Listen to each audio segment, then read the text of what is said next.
Thank you for the kind introduction. Appreciate it to both of you. And we're delighted to be here and honored to be here with you all to talk about the work we've been doing in mentorship and sponsorship really over the last decade at UCSF. Next slide.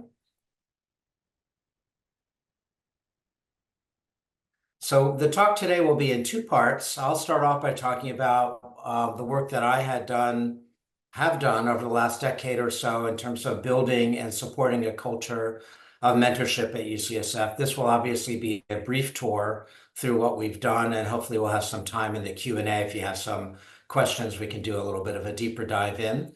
And then Dr. Williams will spend the bulk of the time talking about how we have kind of shifted our focus from mentorship to sponsorship, in great part in response to to try to address some of the existing inequities that we found on campus, particularly around access to opportunities for career advancement. So she'll talk about the current state of sponsorship at UCSF, and then some of the interventions and initiatives that we've undertaken to start building up a sponsorship program at UCSF.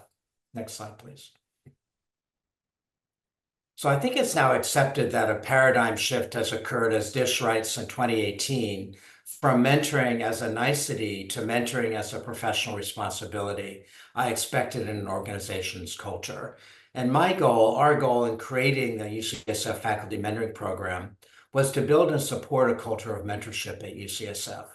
But what do we mean when we speak of an organization's culture? Next slide, please. So our goal, if you ask a fish, how's the water, they will likely reply, what's water? And culture can be thought of in the same way. We're immersed in it, we're surrounded by it, but it remains mostly invisible to us. That was really the goal in creating a culture of mentorship, was to make it so part of the culture, so part of who we are and what our values are at UCSF, that faculty are not asking, do we do mentorship here? What kind of mentoring do we have here at the institution? And a mentorship culture consists of those things that are both visible and observable. That is the what, as you can see here in this iceberg metaphor, and those that are below the surface but can powerfully influence attitudes and beliefs. And that's the why, what lies below the water. And you can see that the why in many ways is a much more powerful influence on culture than the what. The what may be, the policies and procedures that we wanted to implement to try to build and support a culture of mentorship. The why are the attitudes, beliefs, expectations, the kind of core values of people in the culture, or in this case, the culture of UCSF, or the faculty at UCSF, faculty, fellows, and trainees, and staff. Next slide, please. So how did we do this, and kind of break this down or simplify this into 5 steps to building and supporting a mentoring culture at UCSF? And if you want to read a little bit more about this, there's a chapter that Pat O'Sullivan and I published in a book on mentoring in the health professions education on developing a culture of mentoring, again, in which we go into much more detail in each of these 5 steps. Next slide, please.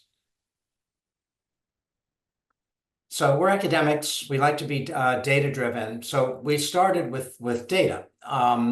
This all began with a UCSF faculty climate survey. I suspect you do a similar sort of survey at Stanford of faculty to assess the climate.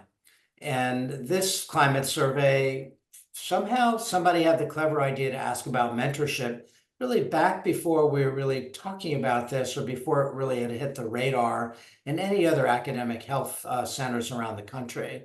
And what was found is that faculty were dissatisfied with both the availability and the quality of mentoring on campus.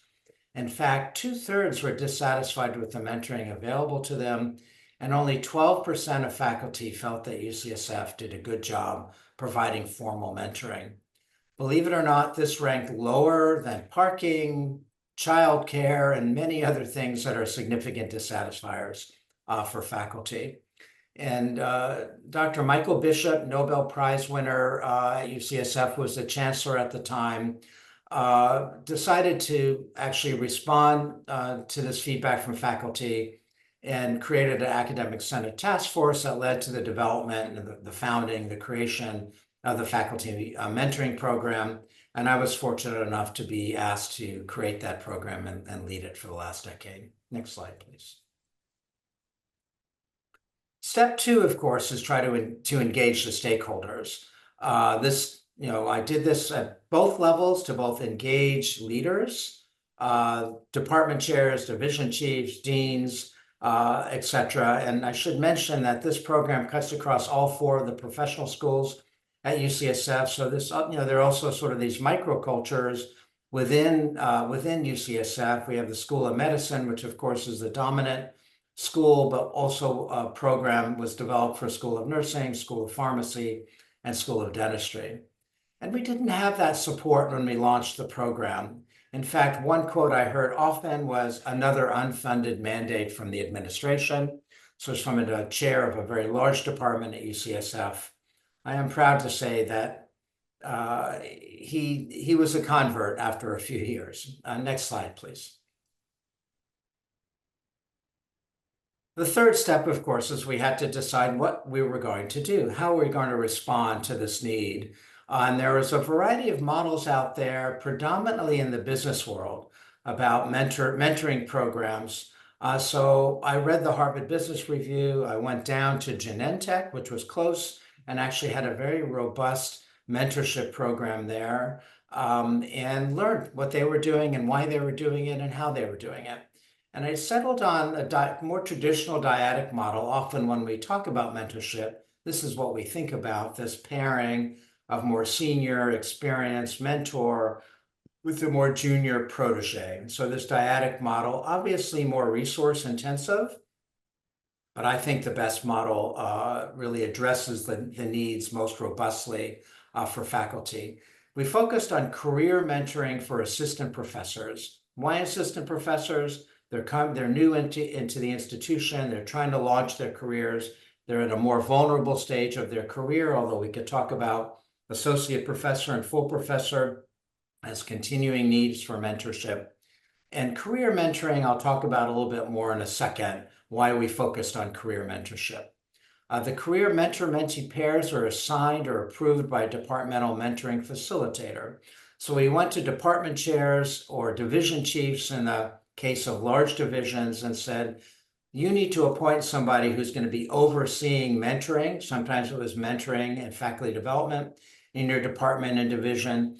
And we need you to make sure that your assistant professors have an identified career mentor for them. Often we pushed department chairs, division chiefs to say, we want you to include this in the offer letter to faculty. My office will send out actually a welcome letter to all new faculty, all assistant professors saying, welcome to UCSF, CCing the chair and the mentoring facilitator saying you will have a career mentor when you land here, etc. So this is all part of kind of creating this culture and supporting this culture. And then, of course, we have to set clear expectations and provide guidance for facilitators as well as mentors and mentees. Next slide, please. Why career mentoring? Because career mentoring is essential for all faculty, regardless of their job description. I spent a year on sabbatical at Kyoto University in Japan. My wife and I were walking in this beautiful garden and came to this sign that said this way. And we had a choice to make. We could go right or we could go left in this gorgeous garden. And that's often the choices that we are lucky enough to face for those in academic health science careers. We have to make choices. They're usually either path is going to be fruitful for us, but we need to make choices on our careers. And career mentors help us navigate those choices and hopefully help us make those decisions based on our core fundamental values, both personal and professional. So this career mentoring relationship gives one the opportunity, or I may say the obligation, to really reflect on what are your fundamental values and how do you make good personal and professional choices for yourself based on those fundamental values. Next slide, please. The other thing we wanted to do is increase recognition and rewards of mentoring. This is a really important part of changing the culture. There were a lot of teaching awards when we created the mentoring program. There were no mentoring awards. So we started establishing some and helping divisions, departments, the academic senate create their own mentorship awards as well. We wanted it to be disseminated across the campus. I created a Lifetime Achievement and Mentoring Award, which I will say has become the most coveted campus-wide award on campus. We changed the official CV, added a mentoring section, requires a summary of mentorship activities, and allows faculty to list who they've mentored, in what capacity, and where are they now, where are their mentees now today. And many other official documents were edited to reflect the importance of teaching and mentoring. I literally went through dozens of documents, and wherever it said teaching, I put in and mentoring, and managed to change the academic personnel manual. Again, subtle, but very, very important modifications. Next slide, please. The other piece we did, again, we'll look for opportunities for disseminating mentorship and the importance of mentorship. Discovered early on that January is National Mentoring Month. It also happens to be National Dry Cleaning Month for those of you who are interested in that. But we use that, and I use that information and created kind of a mentoring month celebration, acknowledgement with different workshops, seminars, announcements, etc. This is one thing we did several years ago. We said, send us a sampling of 6 words about your mentor. And here's just a couple that came in that I love. One, she secures my rope, I climb. Daily you inspire, please don't retire. And he believes in me unconditionally. Wow. Next slide, please. And finally, of course, back to the data, iterative process. We need to see how we're doing, what needs to be modified, what else do we need to add. You can animate this and just keep going until it's full. So we published, we evaluated our mentor training program. We created a new mentor evaluation tool, which you can see here that can be used for mentees to evaluate the efficacy of their mentors.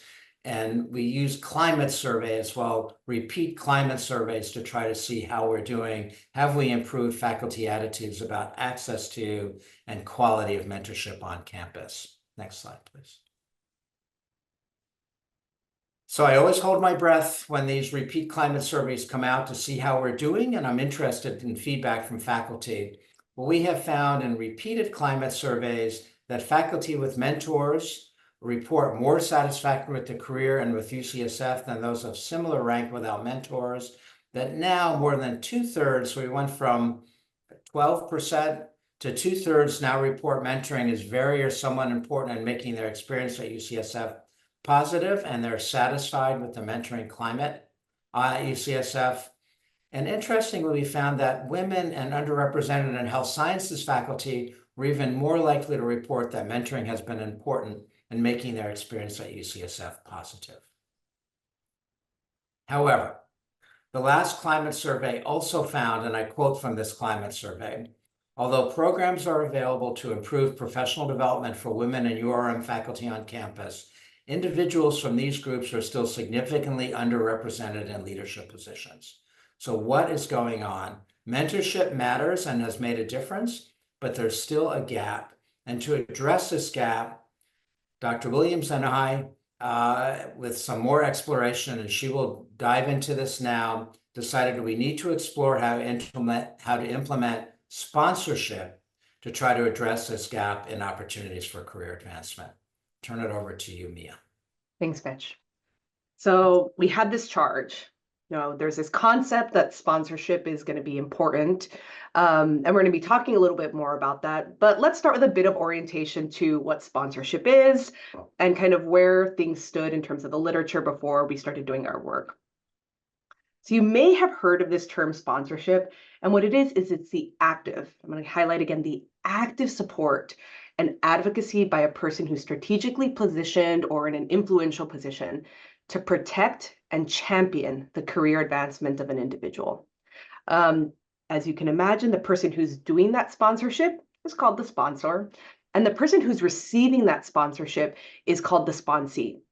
If you've looked at this literature at all, whether in the Harvard Business Review or even in academic health sciences, you may also see the term protege kind of interplayed with sponsee, but now we're largely using these terms, the sponsor and the sponsee.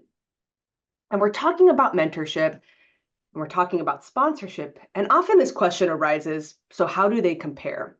And I think one of the key things is that they're both key professional relationships. As you can see here in our Venn diagram, we've got that overlap where both participants benefit, multiple are desired. But one of the things that makes sponsorship distinct is that it's really based on career advancement, these unique opportunities where someone can launch forward in their career, which often means that it's episodic because there's these times where an act of sponsorship is going to be so crucial to advancing someone's career. And then the question arises, why does sponsorship matter for career? And just to give some context on where this largely came from before, is it comes from the corporate world where large multinationals and consulting firms really came across sponsorship as a way to deal with their own issues with inequity and advancement, and specifically at the middle management level up to the C-suite. They had lots of different programs from one-on-one matches to kind of speed dating for sponsors.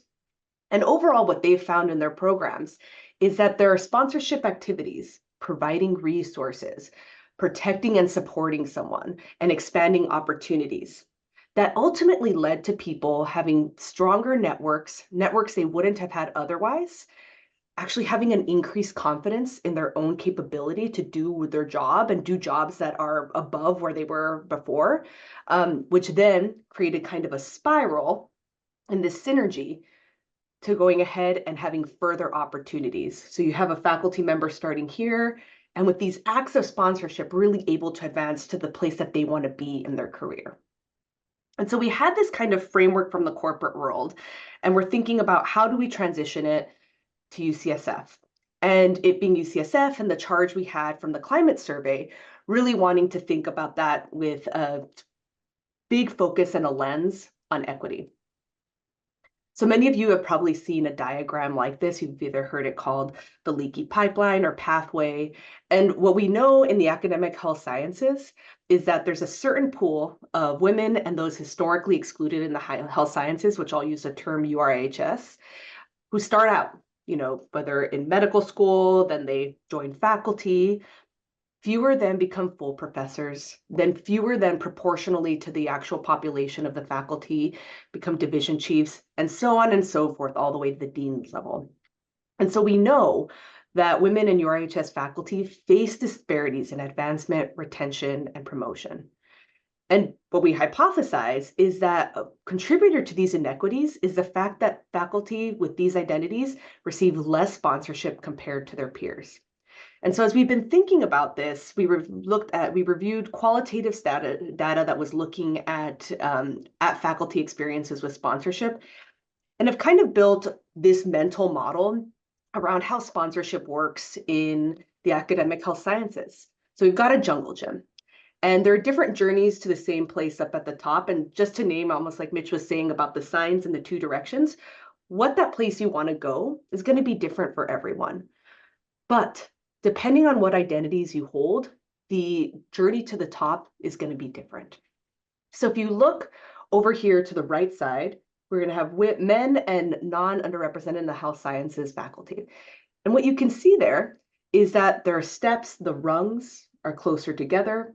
Maybe there's more people who look like you or have an identity in other ways to you that can reach down, pick you up, do that sponsorship, may naturally be inclined to say, oh, you know what, you remind me so much of me. Let me help you get here because I know where you can go, just like I have. And then if you look towards the left side, the rungs are more spread out. It's going to be more of a jump to get up to that place. There may be less people with the same identity who go, you know what, I can see your potential because it's potential that someone saw in me.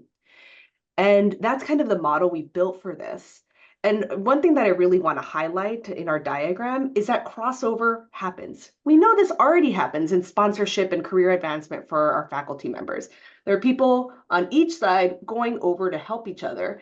And that's going to be a critical part of sponsorship. And just to name that, just because there are less rungs, less people on the left side, that doesn't mean that cross-identity sponsorship isn't happening.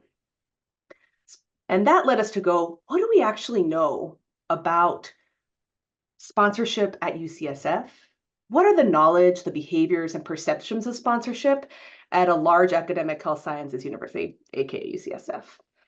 And so we went ahead and looked at all full-time faculty at the schools of medicine, nursing, pharmacy, and dentistry. There wasn't any literature out there that had done a full survey of faculty that we had seen published. And so we developed a novel tool that had a mix of Likert, multiple choice, and short answer formats that we then demoed and piloted a number of ways before launching to our full faculty. And there were a number of outcomes that we were interested in. We wanted to know how familiar people were with the concept of sponsorship, if they were receiving sponsorship, what the satisfaction with sponsorship was, and then try to get at what are the inequities in sponsorship at our institution.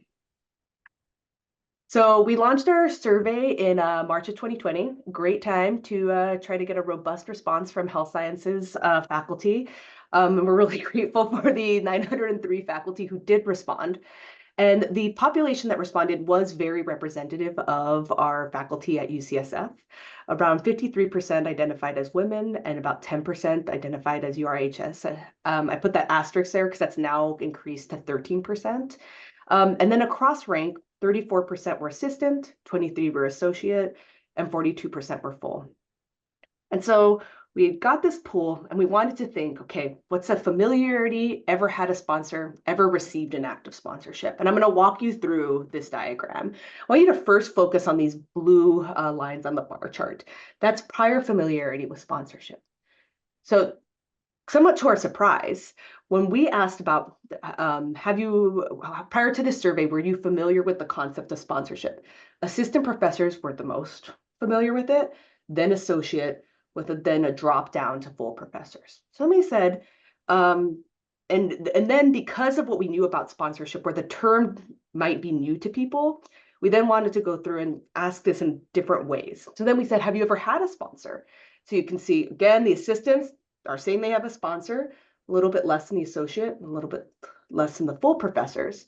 But then when we described what acts of sponsorship were, that someone used their influence to increase your visibility or actively connected you for your career, you see things even out a little bit in terms of what's going on here, in terms of the prevalence of people having had that act of sponsorship. And the reason we ask this way is really that we know that there is a lack of familiarity with the term of sponsorship, and because studies have shown a discordance between familiarity and more applicable knowledge. So thinking about med ed, have to throw it in, and Miller's pyramid, there's less of a recognition. And then actually when people think about what the application is, there's more of an understanding that, you know, I have received some sponsorship. So you can see these differences across rank, but overall, only 57% of our faculty were familiar with the concept. And going back to that role of mentorship, it was very interesting to us that 75% of the sponsors said that the person they were sponsoring was one of their mentees. And 55% of the sponsees also reported that that sponsorship came from a pre-existing mentorship relationship. And only 64% of faculty were satisfied with the sponsorship they received. So we're like, okay, now we know a little bit of the difference between the familiarity, how that relates to the acts, and where maybe some of these relationships are coming from. What about the inequities? So when we talked about, have you received sponsorship across the entire group of faculty, there were no differences in the receipt of sponsorship for women and URIHS faculty. However, when we delved into associate professors, people who we were concerned might be in limbo, and from prior studies in academic medicine, there's been notes of having less sponsorship. Associate professors, both women and URHS faculty, received less sponsorship when they reported it. And so that's people saying, this is how much sponsorship I get, and comparing it across. But then we asked the faculty, what's your perception of equity in sponsorship?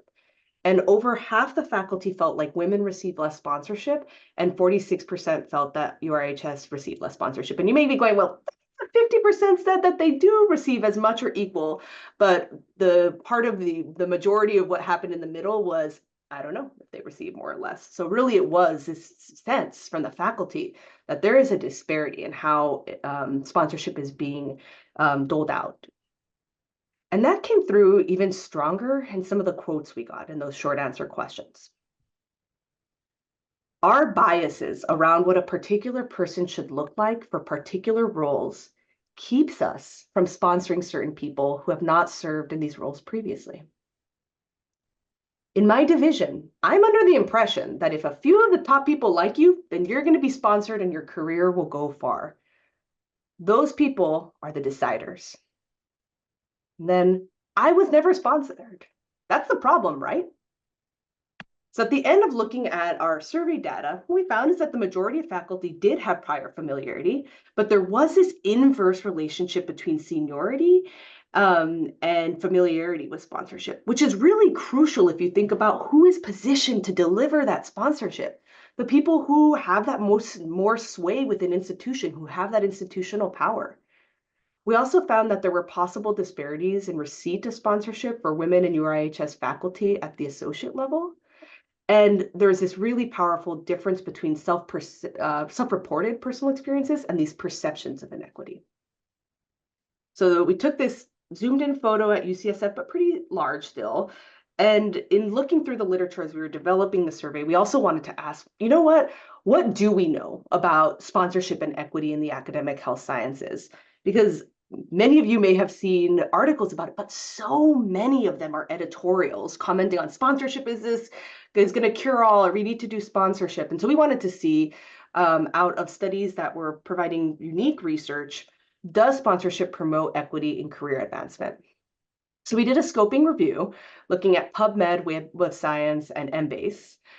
We screened 606 studies and ultimately included 16 studies that really talked about sponsorship as career advancement and equity and academic health sciences, and found 5 quantitative that qualified, 8 qualitative, and 3 mixed methods, which is also representative of what we'd seen before. And then what we ultimately found was that men received more sponsorship. Women reported that, and so men reported that they had received more sponsorship. Women had less access and receipt of sponsorship, and were actually reported specifically that it was more difficult to seek out a sponsor for their career. And that women, when they received sponsorship, they really named how crucial it was for their career and that they had noticed the change after they had received that sponsorship. So that's the big, and now we zoom back into our research in progress. So what we've done is taken all this data to then think, where would an intervention about sponsorship be the most impactful? Who are the people, who are the stakeholders that we need to engage in? And because of how, who is going to have the opportunity to sponsor, what we largely thought was leaders at UCSF. And specifically, we've been zooming in on department heads in smaller departments and then division chiefs when those departments are really big, and asking them, what are your practices around sponsorship? What are the practices that relate to equity? And how do you think about that when you're sponsoring the faculty that are under your domain? What would you need to implement an equitable sponsorship program? And what institutional support or programming would help you? Really getting back even to what Mitch was saying when they started the mentoring program, another unfunded mandate. How do we help people identify what they need and get that to them so they don't feel like it's an unfunded mandate? And some of what we've heard so far in these qualitative interviews is some variation in terms of approaches to equity, but kind of a recognition that it's important. And also that there's just this sense that even when they know sponsorship is in programs, is important, leaders at UCSF are wondering, what are best practices? And the thing that we're finding out from interviewing all these faculty members is that there's a richness of knowledge that these division chiefs have about how each of them are doing it. But there isn't a way for them to disseminate that and learn from each other. And so that's one of the things we're thinking as we do further analysis is, how do we help people share the robust techniques that they have with one another? The other aspect that we've been able to do is add sponsorship to our UCSF climate survey that first highlighted and put in this charge of, you got to do more sponsorship, so that we can continue to analyze how are we doing around sponsorship and really think about what is going on. And as things change, understand a little bit more, is there a culture change that's happening? And when we launch different interventions, be able to have some kind of measure overall across the faculty if things are changing. And what we've been doing now is a little bit of program development. So we've been meeting with faculty to understand their needs and concerns around sponsorship. Mitch mentioned Mentoring Month, where there's a lot of robust conversations around mentoring. And for the last 3 years now, we've been having a component of that always have something about sponsorship. And so we have these talks or these workshops where people come, and there is this robust interest in sponsorship and often some really great questions that are coming out from junior faculty as well as senior faculty about how to do this and how to think about this. Um, Partially starting from these mentoring month meetings, we've been invited over and over to come to departmental and divisional meetings and talk a little bit about sponsorship and kind of do a little bit of a primer around it, or also do workshops where we do a little bit more intensive work in terms of framing sponsorship and how people can think about it. And then a big part of what we've been doing is developing tools for faculty development. So what I'm going to do over the next few slides is show you some excerpts from our sponsorship toolkit. We're not going to go over the content in detail, but just to show you a little bit of what's there. And then after, we can go ahead and put the link to the toolkit in the chat so you all can look at it and reflect and hopefully use it for thinking about sponsorship and sponsorship equity when we leave the talk today. So here's our sponsorship toolkit. And what it does is it highlights a little bit about what sponsorship is, and really importantly to us, highlighted why sponsorship matters to the sponsor, not just the person who's receiving the sponsorship, because that's often the framework we talk about it, but there is a real power to sponsorship for the sponsor, and we want people to know that. Sponsees often ask, how do I gain sponsorship? How do I go about this? So we have some guiding questions that they can go through. And we've also developed something called the mentorship sponsorship map, where someone can go through and think about the people in their professional life who are like kind of around them. Who are the people who can help them get their job done well, so it's recognized, kind of setting them up for sponsorship? Who are specific people who have connections or power that influence to help advance their career or help get them support? And go ahead and map, is that happening within the institution or outside the institution? And is this person a mentor or sponsor, or do they happen to do both?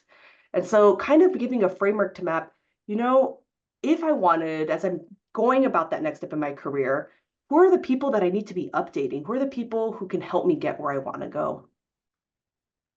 And crucially, when we think about equity, every time we have reflections about who are we sponsoring, we want to have that aspect of the equity lens. So who am I sponsoring? Who are my potential sponsees? And really highlighting, who have I not yet sponsored? We call it an equity refocus. So we ask people as they're going through the toolkit to reflect on the people above and think, how many of these people hold an identity that's similar to mine and how many of them don't?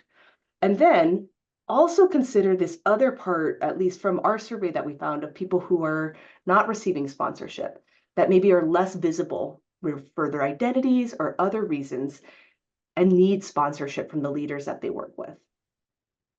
As I mentioned with Mentorship Month, we then have also done these workshops, with the big one being delving into that map and helping people work through it and reflect, which we've had some really positive feedback about.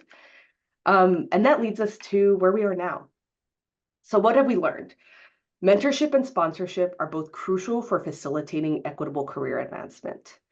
And what we know is those senior faculty, those most well-positioned, may not be aware of sponsorship and therefore may not be thinking about how it addresses the needs of their faculty, and crucially, how it's such a powerful tool that it really needs to be wielded with a context and the thinking about how it impacts equity in career advancement. Through both the survey that we did, the sponsorship survey, and also through searching the literature, and through these mentoring month meetings where we're talking with people, we've learned that there are so many complexities that people wonder about. How should we measure sponsorship? It's a longitudinal thing. It can happen multiple times in your career. What's the best way to measure it? How do I communicate if I'm sponsoring someone? Is that okay? Is there a best practice for how to share that with someone? And so many other questions that are unanswered in the literature right now.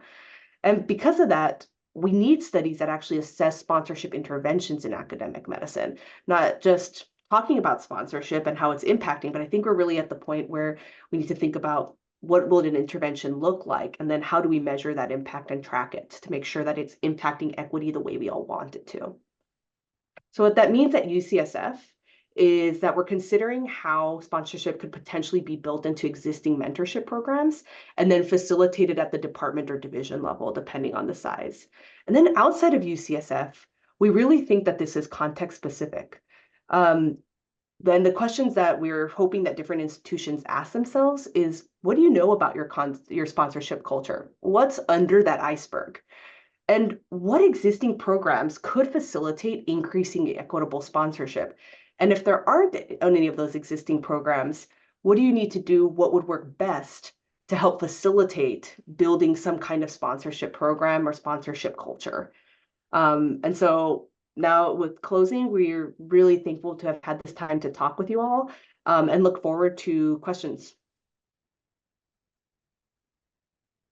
Thank you so much, Mitch and Mia. I think we have some questions already coming in through the Q&A. So I'm going to turn it over to Mitch to answer the first question, which is, what systematic measures are employed to make mentors accountable?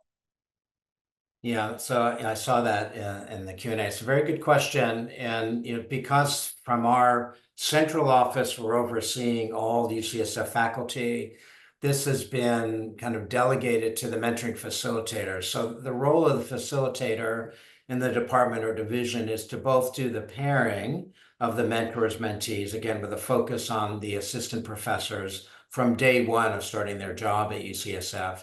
And then to be also assessing, are meetings taking place, what's being discussed when during these mentoring meetings, are mentees and mentors satisfied with both the kind of program, the support for mentorship in that department and division, are individual mentees satisfied with the mentor they have. The initial pairing is really meant to make sure that mentee, that junior faculty member, has someone they can identify as a career mentor, somebody to support them when they land at the institution, or stay internally or are hired from within. And then we expect them to build a mentoring team to get sponsors, as well as scholarly or research mentors, co-mentors, and others to kind of build that up. The accountability, again, is, we've created Qualtrics surveys that mentoring facilitators use within their own department division, again, to check in with mentors and mentees. And then I have the mentoring facilitators, if there's an issue or a problem, the mentor is not responsive, the mentor is, for whatever reason, not available, and in the rare situation, it's really not a good fit because the mentor is just not taking interest, etc. That mentoring facilitator can then step in and problem solve and resolve.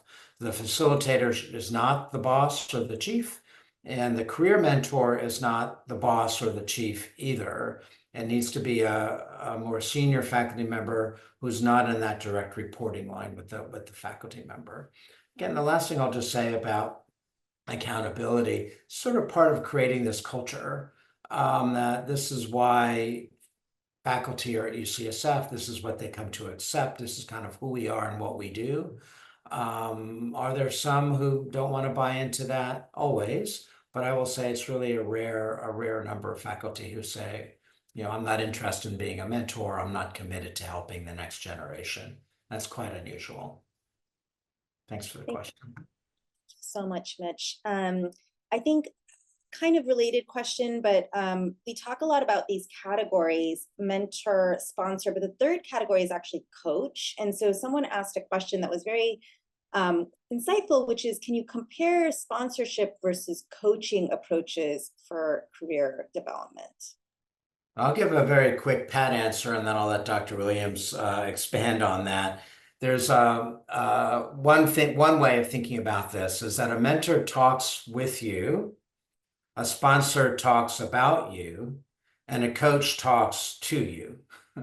So that mentoring relationship is relational, as Mia was saying. That sponsorship relational is more transactional, not in a negative sense of the term, but it's how can I help you get this thing, this leadership position, this opportunity for advancement.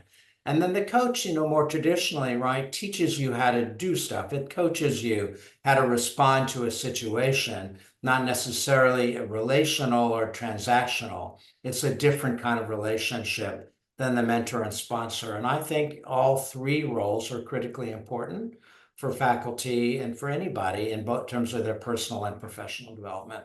But I'm sure you have more to say. No, I mean, just keeping it brief, I agree. Like Mitch, and I think one of the things is that all of these people should be asking questions, right? All of these, like Mitch said, I think all have a role to play in our careers.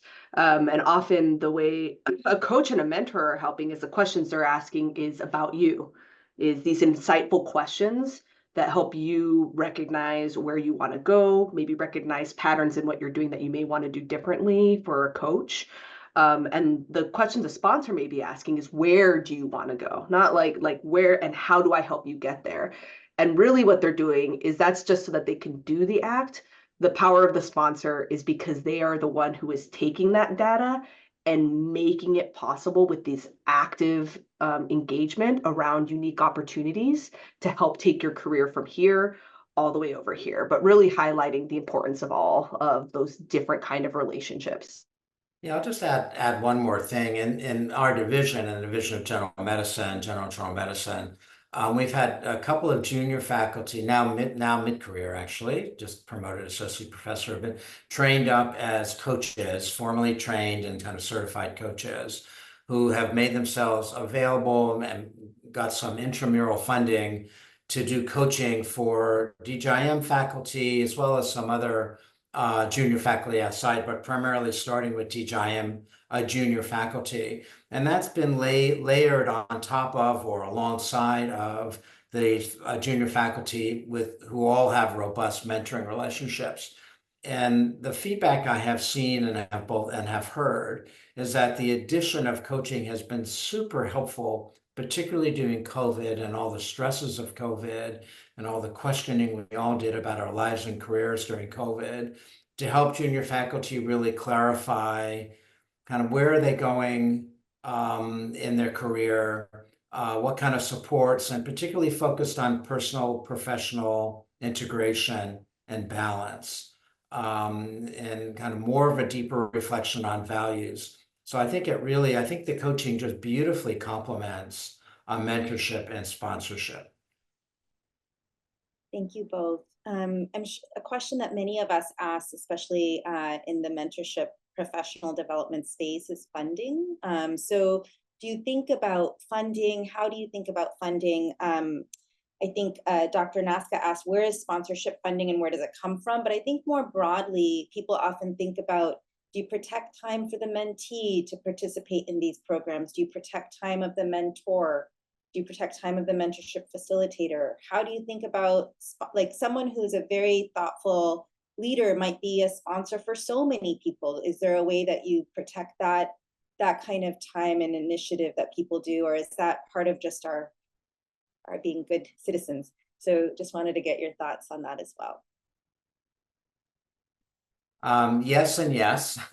It's part of us being good citizens, and there's some opportunities for support. Certainly participation in more formal programs like a mentor training program that is sponsored and supported by the department chair, division chief, for the faculty member to participate in more intensive mentor training. And there's many other opportunities that are briefer as well. As you know, there's K-24 grants for research more research intensive mentors. Once we launched our mentor training program, UCSF was successful in obtaining many more of these K-24 grants from NIH, as many of you know, and those are terrific supports for folks. Unfortunately, some of the institutes are cutting back or eliminating their K-24s, but they still exist, and I recommend those of you who are engaged, who have R01s and engaged in research careers, to look into K-24 funding. They're terrific support for mentorship. Mentoring facilitators are often supported by department chairs. I strongly push that, but I can't force chairs to do that. Many of them, again, roll it into the role of mentoring. They're sort of overseeing mentorship and faculty development. Often it's divided in departments between those who are overseeing mentoring faculty development for more research-intensive faculty and for faculty who are more on the clinician educator track. But it's very helpful to have that facilitator role supported, particularly in departments that have, 100, 200 or more faculty members. It's a lot of work. They also need admin support, because there's a lot of interaction with the HR system, who's been hired, who's been promoted, et cetera. And so just the database and help with the database is very helpful when there's admin support in the department as well. Mentors, don't get support for mentoring meetings. Career mentoring is extremely important, but not necessarily extremely time, takes a lot of time for the mentors. If things are going well, 2 to 3 meetings a year between the career mentor and the mentee, around review of the CV, hopefully around a review of an IDP or individual development plan, kind of beginning of the year, touch point mid-year, and then again at the end of the year. And then, of course, as needed, PRN meetings during the year when opportunities come up. These may be now by Zoom, email, briefer meetings of check-ins and things like that. Of course, research mentorship is a whole different gig. You're mentoring somebody on a career development award. That's going to be very time intensive with frequent meetings. There are other rewards and challenges with that sort of mentorship. I'll stop there. And sponsorship, I don't know, Mia, if you want to try to address that in terms of support. Yeah, and I think just playing off the mentorship it's interesting because it's something that, again, thinking about the UCSF climate survey, that Mitch, along with other faculty leaders, have been talking about, is this not mentorship burden, but what is the work involved with mentorship? And so kind of trying to get a sense of that, especially as we think of equity. And is there a difference in terms of URHS faculty or women in terms of the work that they're doing to support mentees, which that goes into what Mitch was finishing saying in terms of there's the personal, the career support and research, and that can be mixed, but just really a recognition that good mentorship does take a lot of work. And then how do you assess that? And in terms of sponsorship funding, we're figuring it out. So we work with some collaborators who've gotten a little bit of time carved out as a part of a larger mentoring program to talk about sponsorship. And we were really lucky enough to have received some funding from the Executive Vice Chancellor and Provost for 2 years that really allowed us to develop this survey, launch it, analyze it, and then do this next part of the developing of the work, which is the qualitative interviews we're doing with leaders and analyzing that. And so that's the thing. It's one of more of these transient episodes of funding. And I think as more people recognize the importance of it and just keep seeing it in academic article after academic article, but hopefully realize that we need to be approaching this with the same rigor that we take so many aspects of our work. Just like there was that change to really thinking about mentorship with rigor, the hope would be that there will be more funding and opportunities to research this. So we're always looking for collaborators as well. So much, Mia. Thank you so much, Mitch. I just wanted to say that in the chat, there's some really beautiful comments. So please do take a look. I think everyone's really excited about your sponsorship toolkit. And I want to say that that's actually how we found you. I want to thank Paul Wang specifically for finding the toolkit and bringing it to us. Also, some really great leaders here at Stanford in our faculty development office, as well as division chiefs and leaders in our primary care group are commenting that they're going to be using a lot of the things that they've learned here. So that's fantastic. One of my questions, I think that you brought up the Harvard Business Review, you brought up this word protege, you brought up this kind of cross learning. A lot of times we talk about the surgical suite, take an airplane taking off. And what kind of cross field learnings have you started to pull in? Are you still working with groups outside of the health sciences to think about sponsorship in a kind of in a different way? And similar to that, I think a lot of us don't always understand, as you said, what an active sponsorship is. I love that word that you used, active sponsorship. So also, I'm curious if your toolkit defines that, or if you have suggestions or examples of what an active sponsorship is. So two halves of a question, but I feel like they're related because maybe you're learning what those acts are from these other fields. And we'd just love to have a couple of your thoughts on that. And that'll probably be our last question. Wonderful question. I think Mia, I know you have a lot to say. Why don't you take that one? Yeah, I think thinking on the first side, that's something that we've been branching into more and thinking about across the UCs, what are opportunities. We've been thinking mainly in the health sciences because that's the domain where we originally charged and able to do this work, but really recognizing, just like mentorship, that this is something that's going to impact faculty, staff, trainees in their careers. And so we've branched out to other UCs to think about what are collaborations there. And just thinking around what are other professions that are doing this. Obviously, the business community is doing part of that, but there's also been some work being done in sponsorship in law. And so we have UC Hastings. So what we have right now is like the beginnings of conversations of collaborations that we're excited about exploring further. And then I think the second part was about like, what are those acts of sponsorship? And what we've done is in our original survey, we largely based it off of data from the business world. And so a lot of the work was done by Catalyst and the Center for CTI.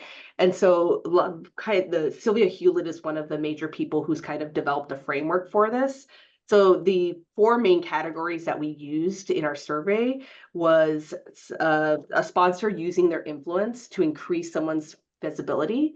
So just like really talking someone up, somebody actively connecting someone to senior leaders, not just saying, hey, you should talk to blah, blah, blah, but I'm going to connect you. Hey, I'm going to send this email that connects the two of you and talks you up to share why you're so excellent and why we should be thinking about how to bring your career forward.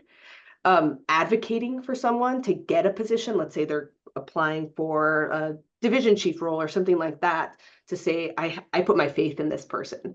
And the last one is one that seems very critical, but is less talked about in the literature, that's protecting the respondent. So we're protecting the sponsee when leadership feels they're not performing optimally. And you can think about when you've been sponsored to a role that's a little bit of a reach role, there might be a little bit of a learning process. And so one of those other acts is somebody saying, I know that this person can do this job, give them time. Maybe they should have resources that are actually allotted to other people, but weren't allotted to them when they got this role. How do we help support someone? And that it's not just a one-off, but that you're putting that faith forward in them as they grow into a role that you have faith that they can perform in.